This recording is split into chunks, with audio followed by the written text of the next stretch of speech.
Welcome everybody. My name is Jason Hogsted. I'm a staff member with the Louisville Historical Museum, here to talk about the history of lighting technology in the coal mines in Louisville.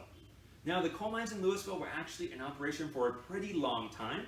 They started in the 1870s and they went all the way until the 1950s, which means miners in Louisville were coal mining for about 70 years. During that period, technology changed a lot. So what it was like to coal mine in 1880 was far different from what it was like to coal mine in, say, 1940. And lighting technology is one of those maybe experiences or those aspects of mining that changed the most as the equipment advanced.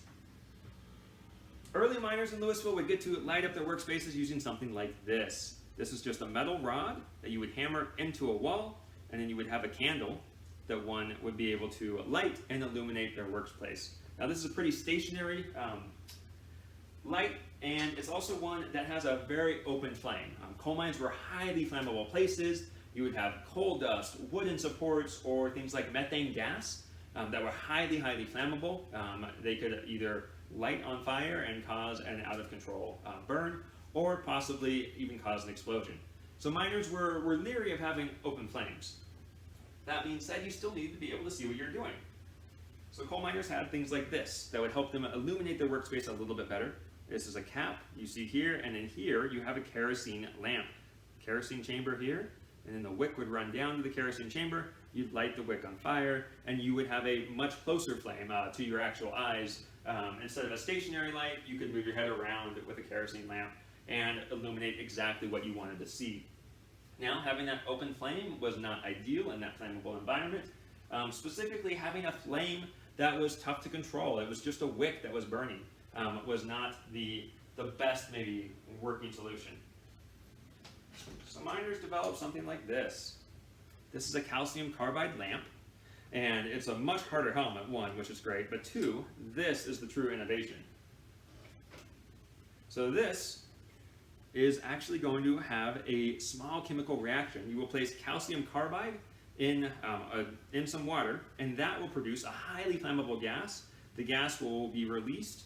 In the middle of that disc, you'll see there's a pretty small hole there, and then there's a knob right here that allows you to control how much gas is being released. So what one could do is light that gas on fire. You would have now an open flame still, although later calcium carbide lamps did have a glass enclosure, but more importantly, you have a chemical fire, one that you can control. Think of like a simple oxyacetylene torch. You can turn it off pretty easily by regulating the flow of gas. But eventually, coal miners decided that, you know what? We don't want flame at all to be the primary source of illumination.